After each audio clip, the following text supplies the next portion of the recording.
మామూలుగా కొన్ని ఆచారాల గురించి వింటుంటే ఇదెక్కడి విడ్డూరం అనిపించక తప్పదు. అలా ఈ ప్రపంచంలో చాలా రకాల వింత ఆచారాలున్నాయి. నిజానికి మన దేశంలో ఉన్న ఆచారాల కంటే ఇతర దేశాలలో ఉన్న ఆచారాలే చాలా వింతగా ఉంటాయి. అది కూడా దెయ్యంతో పెళ్లి చేయడం, హాయ్ అని చెప్తే మొహం మీద ఉమ్మేయడం, గర్ల్ ఫ్రెండ్ లేకపోతే నడి రోడ్డున కట్టేసి కొట్టడం వింటుంటే నిజంగానే వింతగా ఉంది కదా. మరి ఈ ఆచారాలు ఎక్కడున్నాయి, ఎందుకు ఇలా చేస్తారు, వీటి వెనుక ఉన్న అసలు నిజాలేంటో ఇప్పుడు మనం ఈ వీడియోలో తెలుసుకుందాం. సో వీడియో చాలా ఇంట్రెస్టింగ్గా ఉంటుంది, ఎక్కడా స్కిప్ చేయకుండా ఎండ్ వరకు చూసి ఒక లైక్ చేయండి. ఈ ప్రపంచంలో వింతైన ఆచారాలు పద్ధతులు చాలా ఉన్నాయి. అందులో బాగా ఇంట్రెస్టింగ్గా ఉన్న వాటి గురించి మనం ఇప్పుడు తెలుసుకుందాం. ముందుగా మొదటి ఆచారం గురించి చూసుకున్నట్లయితే కనమర మట్సురి. ఈ ఆచారం జపాన్లో ఉంది. అక్కడి ప్రజలు ఈ ఆచారంని ఒక పండగలాగా చేసుకుంటూ ఉంటారు. దీన్ని festival of the steel palace అని కూడా అంటారు. ఇది 18+ ఆచారం అయినప్పటికీ దీని గురించి అందరూ తెలుసుకోవాల్సిందే ఫ్రెండ్స్. కారణం ఈ ఆచారం గురించి చెప్పడానికి ఒక మెయిన్ రీజన్ కూడా ఉంది. అదేంటంటే జపాన్లో కవాసాకి కనాయమా అని ఓ టెంపుల్ లాగా ఉంటుంది. అక్కడ ప్రతి సంవత్సరం స్ప్రింగ్ టైంలో ఈ ఫెస్టివల్ జరుపుకుంటారనమాట. అలాగే ఈ ఫెస్టివల్లో భాగంగా ఒక మెటల్తో తయారు చేయబడిన ఒక మేల్ రీప్రొడక్టివ్ ఆర్గాన్ని ఊరేగింపు చేస్తారు. ఇక ఈ ఫెస్టివల్లో అదే షేప్లో ఉండే అదే క్యాండీస్ని కూడా పంచుతారు. అయితే జపాన్స్ నేషనల్ టూరిజం ఆర్గనైజేషన్ ప్రకారం ఈ ఫెస్టివల్ కొన్ని వందల సంవత్సరాల నుంచి జరుపుకుంటున్నారంట. అంటే ఇది ఎప్పటి నుంచో ఉన్న ఆచారం. నిజానికి ఈ ఫెస్టివల్ని జపాన్లో వ్యభిచారం ప్రొవిజనల్లో ఉండే వాళ్ళు స్టార్ట్ చేస్తారు. అక్కడ వాళ్ళు తమని ఈ సెక్సువల్లీ ట్రాన్స్మిటెడ్ డిసీజెస్ నుంచి కాపాడడానికి దేవుణ్ణి పూజించే ప్రాసెస్లో భాగంగా ఈ ఫెస్టివల్ని జరుపుకుంటారట. దాంతోపాటు వాళ్ళ ప్రొఫెషన్ బాగుండాలని, తమకొచ్చే డబ్బులు పెరగాలనే కోరికతో దీన్ని జరుపుకుంటారట. అయితే ఇప్పుడు జపాన్ దీన్ని HIV అవేర్నెస్ ఫెస్టివల్ కింద మార్చారు. అంతేకాదు ఫెర్టిలిటీకి సింబాలిక్గా కూడా జరుపుకుంటున్నారు. నిజానికి జపాన్ చూడ్డానికి బాగుంటుంది, కానీ జపాన్లో డార్క్ సైడ్ చాలా దారుణంగా ఉంటుంది. ఎంత దారుణంగా అంటే ప్రపంచంలో వన్ ఆఫ్ ది వర్స్ట్ అత్యాచారం కల్చర్ జపాన్లో ఉంది. అక్కడ అమ్మాయిలని హెరాస్ చేయడం, వాళ్ళకి సీక్రెట్గా ఫిలిం చేయడం ఇవన్నీ కామన్ అన్నమాట. వాటికి ఎగనెస్ట్గా ఫైట్ చేయడానికి జపాన్లో దీనికి సంబంధించిన ఎడ్యుకేషన్ తీసుకొచ్చారు. అలాంటి అవేర్నెస్లలో ఇది కూడా ఒకటి. ఇక ఈ ఫెస్టివల్ జరుపుకునేటప్పుడు నవ్వుకుంటూ సిగ్గుపడుతూ కనిపించినా సరే అక్కడి వాళ్ళు చాలా సీరియస్గా తీసుకుంటారు. ముఖ్యంగా ఈ ఆచారం అక్కడ టీన్స్కి ఒక ఎడ్యుకేషన్ అండ్ అవేర్నెస్ లాగా పాటిస్తున్నారు. ఇక రెండో ఆచారం వచ్చేసి ది బ్యూటీ ఈజ్ పెయిన్. దీని అర్థం వచ్చేసి అందంగా ఉంటే నరకం అని అర్థం. ఇదేంటి అని ఆశ్చర్యపోతున్నారా? నిజానికి అందంగా ఉండే వాళ్ళు చాలా ప్రాబ్లమ్స్ ఫేస్ చేస్తూ ఉంటారు. అలాగే కొన్ని ఇష్యూస్ కూడా ఉంటాయి. అయితే చైనాలో మాత్రం మరోలా ఉంటుంది.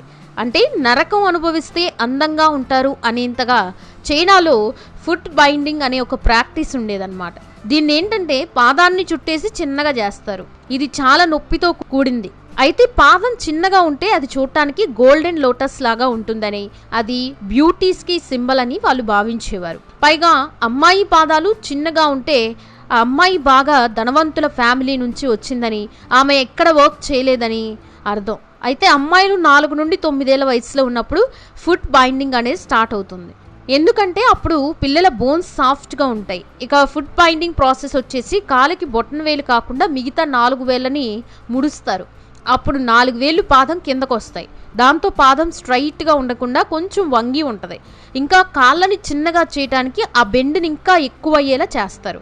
అంటే పాదం యూ షేప్లో ఉండేలా చేస్తారు. ఇక ఈ ప్రాసెస్లో పాదంలో ఉండే బోన్స్ని కూడా విరక్కొట్టి అది అలాగే ఉండాలని క్లాత్తో చాలా గట్టిగా కట్టేస్తారు.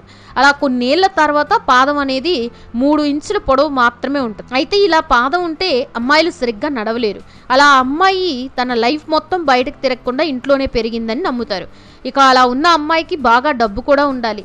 అంటే అలాగే ఇలాంటి పాదం ఉన్న అమ్మాయిలు బాగా అందంగా ఉంటారని చైనీస్ ప్రజలు భావించేవాళ్ళు. ఈ ఆచారం 1900 వరకు ఉండేది. తర్వాత ఇది చాలా దారుణంగా ఉందని ఈ పద్ధతిని అయితే తీసేశారు. అబ్బో, ఇప్పుడుంటే మామూలుగా ఉండేది కాదు. మూడో ఆచారం వచ్చేసి మసాయి స్పిట్టింగ్.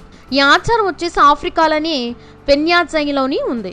ఇక్కడ మసాయి అనే ఒక తెగ వాళ్ళు నివసిస్తూ ఉంటారు. అయితే వీళ్ళు షేక్ హ్యాండ్ ఇచ్చే ముందు వాళ్ళ చేతులు ఉమ్మేసుకొని ఆ చేతిని షేక్ హ్యాండ్ ఇస్తారు. అంటే ఇది వాళ్ళు హేట్ చేస్తున్నారని కాదు, వాళ్ళు బ్లెస్సింగ్స్ ఇస్తున్నారని అర్థం.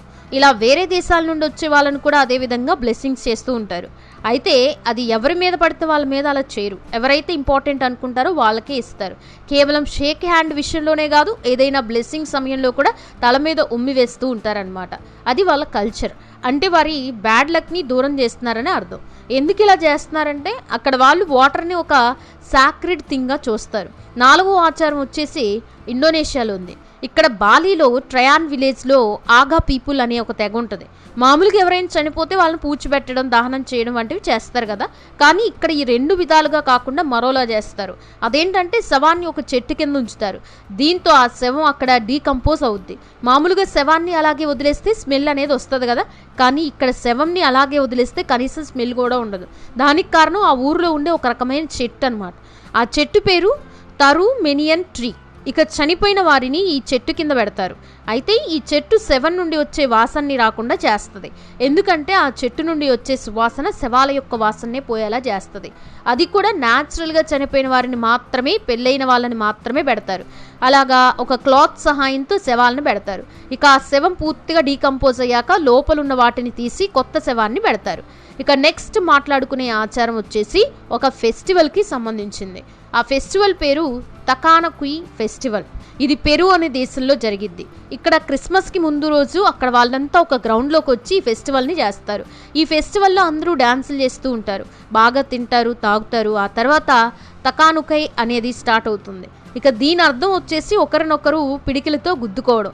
ఏడాది మొత్తంలో ఏమైనా గొడవలు ఉంటాయి, ఆ గొడవల్ని దృష్టిలో పెట్టుకొని ఫైట్ చేసుకుంటూ ఉంటారు. అయితే ఇందులోనూ రూల్స్ ఉంటాయి. ఈ ఫైట్ స్టార్ట్ చేసే ముందు ట్రెడిషనల్ మాస్క్ అండ్ కాస్ట్యూమ్స్ వేసుకుంటారు. ఈ ఫైట్లో ఒకరు పడిపోయే వరకు ఇద్దరు ఫైట్ చేసుకుంటూ ఉంటారు.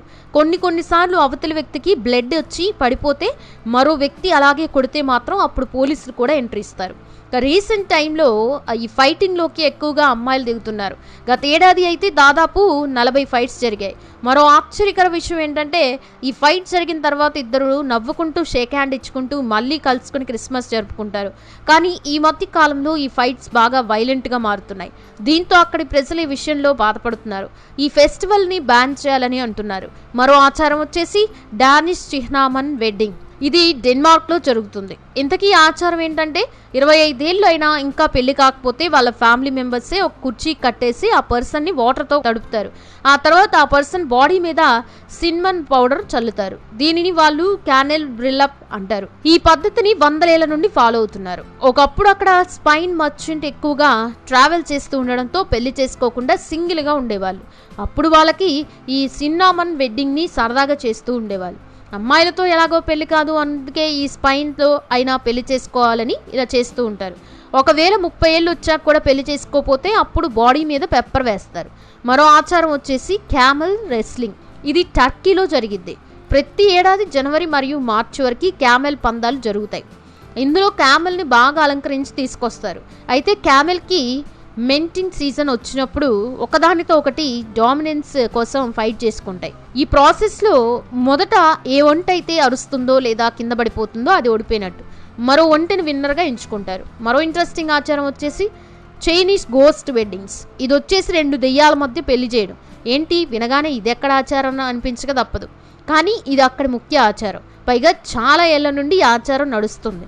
చైనాలో ఎవరైనా సింగిల్గా చనిపోతే ఆ పర్సన్ ఫ్యామిలీ అవమానంగా ఫీల్ అవుతారు. అలాగే ఆ చనిపోయిన పర్సన్ ఆత్మ శాంతించదు. అందుకే ఆ పర్సన్స్ కుటుంబ సభ్యులు తమ పిల్లల ఆత్మలకి సంబంధాలు చూస్తూ ఉంటారు. అది కూడా సింగిల్గా చనిపోయిన అమ్మాయి కోసం వెతుకుతారు. అలా ఎవరైనా దొరికితే చనిపోయిన తమ కొడుకు ఆత్మకి అలాగే ఆ అమ్మాయి ఆత్మకి పెళ్లి చేస్తారు. మరి ఆత్మలకి ఎలా పెళ్లి చేస్తారనే విషయానికి వస్తే సమాధిలో ఉన్న శవాల్ని తీసి పెళ్లి చేసి ఆ అమ్మాయి శవాన్ని అబ్బాయి ఫ్యామిలీకి అప్పచెప్తున్నారు. అది కూడా చాలా గ్రాండ్గా పెళ్లి చేస్తారు. నిజంగా ఇది వినడానికి ఆశ్చర్యంగా ఉంది కదా. చూసారు కదా ఫ్రెండ్స్, మరి ఈ వీడియో పట్ల మీ అభిప్రాయం ఏంటనేది కామెంట్స్ రూపంలో చెప్పండి. మీకు ఇందులో ఏ ఫ్యాక్ట్ నచ్చింది, ఇందులో మీకు ఏదైనా ఫ్యాక్ట్ తెలిసినా కూడా కామెంట్ చేయండి. వీడియో నచ్చితే లైక్ చేయండి, షేర్ చేయండి. ఇలాంటి మరెన్నో ఇంట్రెస్టింగ్ వీడియోస్ కోసం ఛానల్ని ఫాలో అయ్యి సబ్స్క్రైబ్ చేసుకోవడం మర్చిపోవద్దు. Thanks for watching this video.